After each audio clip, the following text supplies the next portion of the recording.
Hey, how's it going? This is Roy from RateMyFuneral.com. That was Rate, by the way. Welcome along to what I am calling the 10 do's and don'ts for Cinema 4D startup users, or something along those lines. I don't know, maybe if you're new to cinema, you're not new to cinema, I don't know, maybe you'll find this interesting. It's not quite a tutorial like I normally do. This is just some hints and tips and things that I kind of think that I've learned since I started using cinema and learning about design and doing this sort of thing. So I'm hoping that if I pass these on, maybe it makes a bit of sense, or it causes an argument and a debate and a bit of a conversation. Doesn't matter, whatever. This is all based on my opinion, like I say, through my experience. So if you disagree with it, let me know. Put it in the comments. Be nice, obviously, but put it in the comments. Let me know. And yeah, let's see how it goes. So the first thing, let's start here.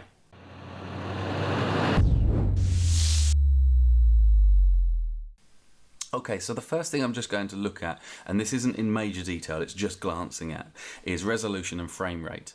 Now, quite often, when you're new to this sort of thing, this can be a bit confusing. So like I say, I'm not going to go into technical details or anything like that. I'm going to put this forward really straightforward. Essentially, a project has a frame rate. So down here we can see we've currently got 90 frames. So what that means is if this frame rate is 30, which by default it is, this scene at 90 frames will be 3 seconds long. Okay, so that's kind of how we work that one out. If we want to adjust this, you press Control and D, and in the project settings here, you can set the frames per second. And this, like I say, is for the animation in the viewport and that sort of thing. If we look in our render settings, we can choose from resolutions on the output tab here. And let's go with the most two common ones currently would be probably half HD or HDTV 720, 25 frames per second. And then the other one might be HDTV 1080. I tend to go for the 24 frames per second. I think a lot of it depends on where you are and what you're doing. But the important point is, let's say we select this one, 24 frames per second. We need to make sure that our scene matches this. Otherwise, when we go to render out, it will render at 24 frames per second, but all our frame rate information will be done at 30. So, with this in mind, we make sure we set that to 24 as well, and now that matches. So, the thing you've got to now keep in mind is depending on how you're going to export your scene. So, more than often than not, pretty much basically every time, I tend to render out to PNG and do as an image sequence. Job's done. Then what you have to be aware of is when you go into After Effects, let's say I've just imported my PNG sequence here, by default After Effects will try and see a PNG sequence as 30 frames per second. So you kind of want to right click, interpret footage, main, and then set whatever you did. So if it was 25, set it to 25, and now that will match correctly, and you'll see here 25 frames per second. You can put that into your composition and everything will match up and it will all be fine and work lovely like so. So that's kind of all I'm really touching on with frame rate and that sort of thing, but just maybe something to take into account.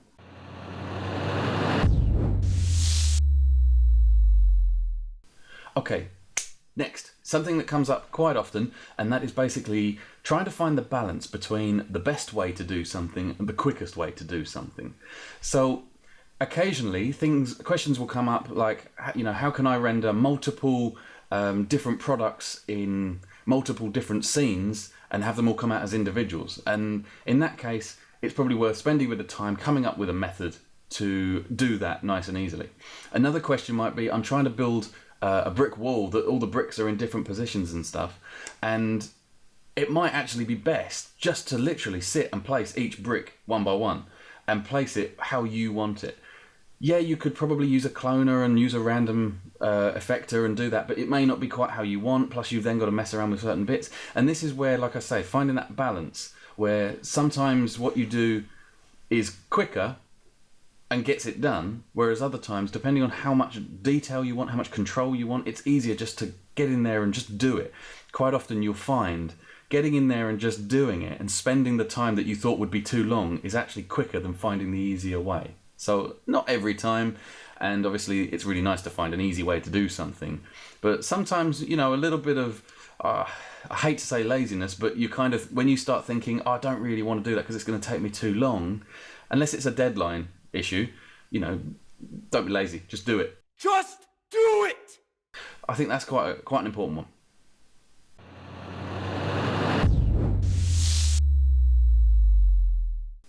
So let's look at being organised. Now, this is a thing that, let's face it, we all occasionally do stumble with. But it's just general things, like try and stay organised whenever you can. You know, if you've got lots of things in your scene, name them. Don't just go, oh, I'll come back to naming that later, because it'll cause you problems. You know, this is basic housekeeping. The other thing is textures, and when using external textures in cinema. So I thought I would just do a quick example of this. So here I've just literally created an empty project, called it example, and I've saved it here. So that's fine, that's how it looks. If I go into the scene and put something in here, for example, let's make a cylinder, whatever, and I want to add an external texture. So a nice easy way to do this, Cinema's made this really easy. If we get our image, which happens to be a PNG, RMF logo with an alpha background, if I drag that into the materials section here, it will say, this image is not part of the project search path, do you want to create a copy? And because I've already saved it, this is actually quite a good idea. So if I say yes, and now we look in the folder, you'll see that a text folder has appeared and it will put a copy in there. This is really, really handy. Now, quite often you'll make a scene and you won't have saved it and you might be putting textures in. And obviously clicking yes to that isn't going to put it in the texture folder because you haven't saved it there yet. So it's a kind of good idea to make sure that whenever you start a project, do a save first, and then this feature will work. Short of that, make sure that every texture, external texture that you use in your project is in this text folder. That way, if you need to move this to another machine or do anything like that, you just grab all of that, put it together, open it on the new one, and it will work. Otherwise, if this texture isn't in this folder and you go and hit render, I think the texture has to be used. There you go. It will complain. It will say that the asset isn't there. And the nice thing is that all we have to do is make sure that that logo is in that folder. And now it's there again. So again, another good important thing for housekeeping, keep everything together. One final quick tip I'll show you here is if you've done quite a big project with lots of things going on and this hasn't happened, there's actually an option here, save project with assets, and that will basically save it into a new folder with all the textures and everything together. And that's a really nice feature.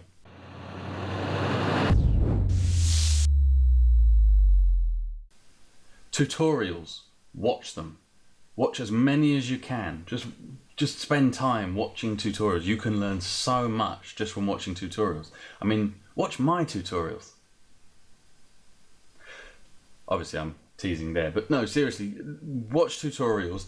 But what I would say is only ever use tutorials to learn how to do something. Don't then just copy it. Again, it's another thing it's a tendency when you first start out. I did exactly the same. I went and watched a bunch of tutorials. I made the exact same thing they made in the tutorial, and then I put it on YouTube. And now when I think about it, I think, well, that was pointless. All I'm doing is literally just taking somebody else's work, somebody else's thought, and just pretending it's mine, essentially. Even crediting and saying, oh, I did this via this tutorial. Wouldn't it just be so much better to make something, put it on YouTube and say, I watched this tutorial and it gave me this idea. So again, it's just another thing to just think about something in a slightly different way. Don't just rip off other people's tutorials and rip off other people's things. Use them to inspire you to create something new. And you can't really go wrong with that, can you?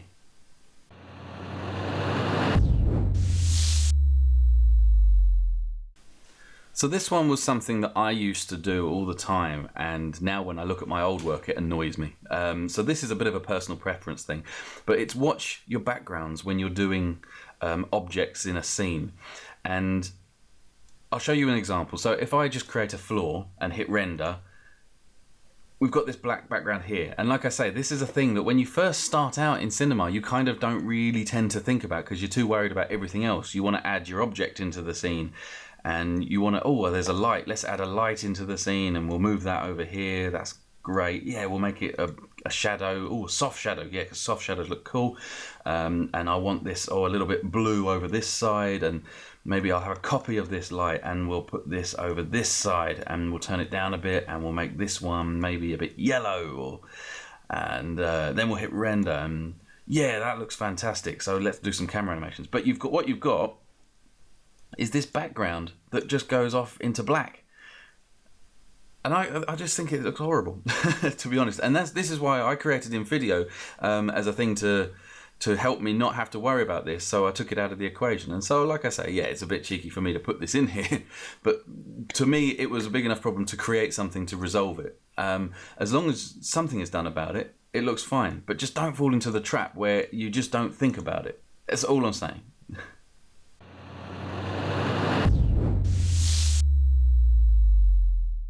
It's a really good thing to just randomly make stuff whenever possible. If you ever get an idea and you just want to make it, just do it. Find a way, find some time. A lot of people do the, I said the everyday style projects where literally every day without fail you'll make something, be it a still, a short animation or something. I wish I had the time to do that. Not everybody does. Some people do. Some people will make the time, and that's, to be fair, a pretty good attitude. It's a good idea to find competitions, challenges, things like that, and enter them. Make stuff and join in. Never be afraid. Just do it. Just do it!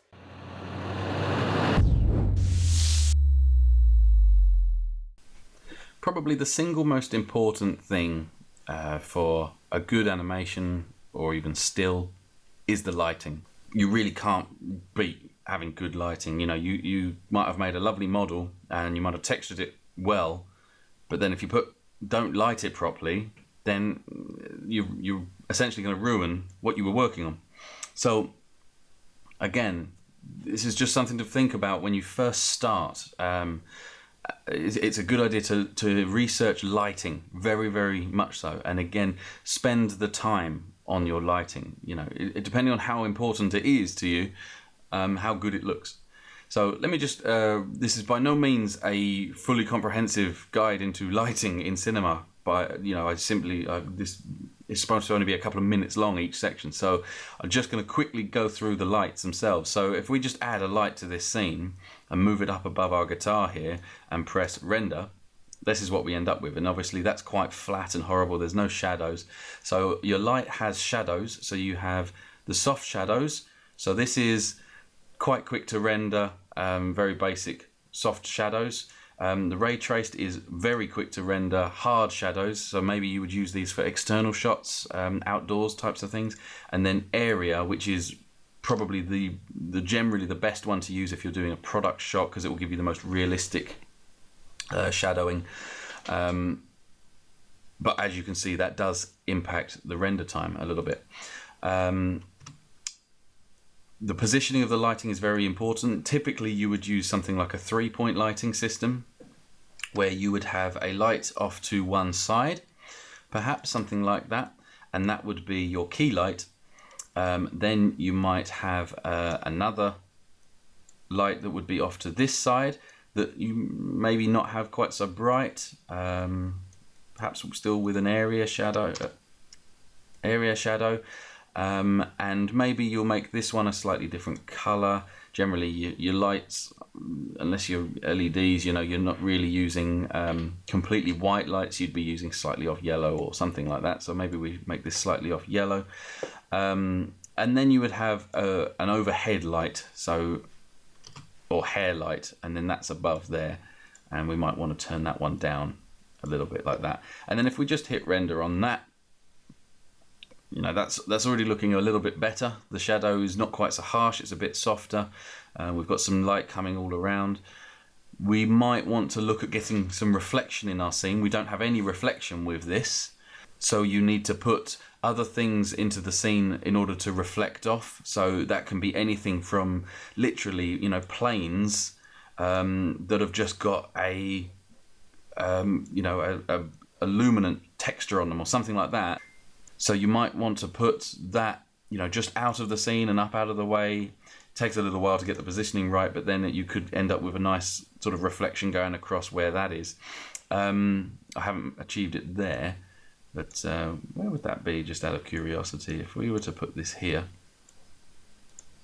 do we see this? No, obviously it's blocking it, so we need to maybe move it up a bit. There it is, so we can see it there. So perhaps we would turn this maybe this way, move it up a bit.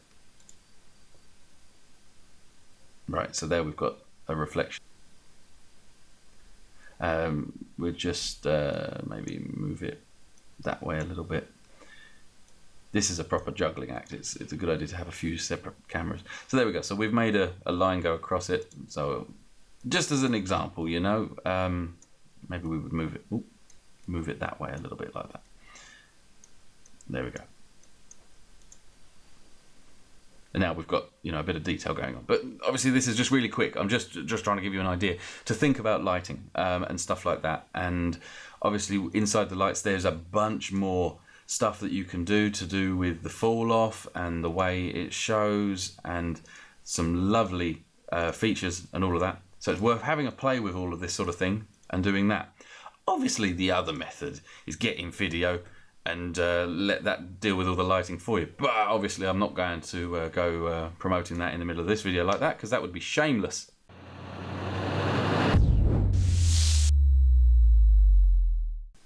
Pay attention to detail. This is a do. This is a definite do. If you're going to do this, this is the way I see this. If you're going to do it properly. Put the effort in. Pay attention to the details, the little things that make your animation special. The little things that when somebody else is watching, they may not pick up knowingly, but subconsciously it's in there as a little part of it. Maybe liken it to a bass in a band. The bassist, the bassist doesn't ever get too much credit, and good bass you'll never hear. But the moment the bass is wrong or not quite sounding right, it makes everything sound crap. And it's the same in my mind. It's the same with attention to detail. Do all these little bits right, no one will notice them. Do all these little bits wrong, it makes the whole work look a bit naff. So, attention to detail.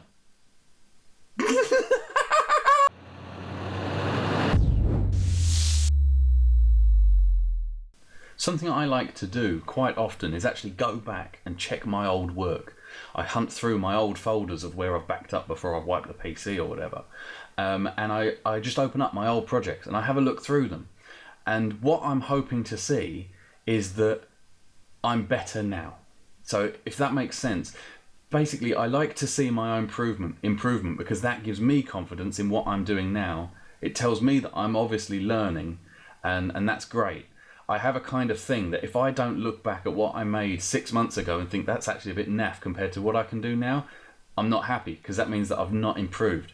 So I think this is a really good thing to do. Every now and then, just have a hunt through your old stuff, and even take something that you maybe tried. Occasionally I'll look at the things that I did literally within the first few months of starting playing with cinema, and I'll open them up and I'll have another go at doing the same thing, but using the techniques I now know, and see how it comes out differently. Some things will be easier to do, some things will have a much better method, and I might make it, look a lot different. It might spawn something else completely.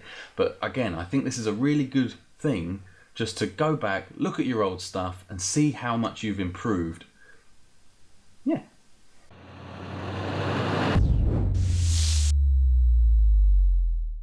Finally, last one, and this I think is a really, really important one.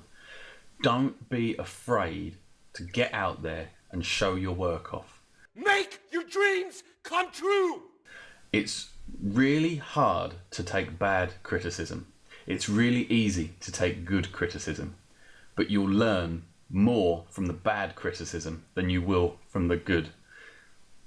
It's one of those things where if somebody says to you, no, let's say 20 people say, what you've just drawn there, what you've animated, looks fantastic. That looks really, really good. One person says, I think that's a bit crap. That will negate those 20 people in your heart. It will make you feel really bad. So it's really good to early on learn that it doesn't matter if people don't like something you've done. Have a listen to what they're saying about it and think, do I agree with them? Perhaps inside I maybe do. Could I use this in the future to help me make it better? I get so much grief from various people throwing random insults my way for things that I do, but I now really don't care. When I first started, I did. It bothered me. Now, don't care, I think this is a really, really important thing. Do not be afraid to get your work out there and just share it. Like I say, as long as it's your own, you're being original, you're doing your thing, great. Don't put it out there if it's someone else's, but that goes without saying. But that's, I think, really important. So we're going to leave it with that one. So this one has been obviously not a normal tutorial. This has been completely different. There's a lot more addressing the camera stuff than I normally do. I hope I haven't waffled too much. Maybe it's useful. Again, check out my website. Please go and have a look. There's tutorials on there. There's giveaways, free downloads. There's premium downloads in Video Pro. I won't mention again. And yeah, so go and render stuff. Go and make stuff. And feel free to share stuff. And again, like I said earlier, anything that's in this video that you disagree with or you agree with, stick a comment in. Let me know one way or the other. Perhaps you've got a completely different way of looking at certain things that I've looked at, and it will make me go, oh yeah, I hadn't thought of it like that, and I like this idea, because that means I'm learning. Cool. Have a good one. I'll catch you again soon.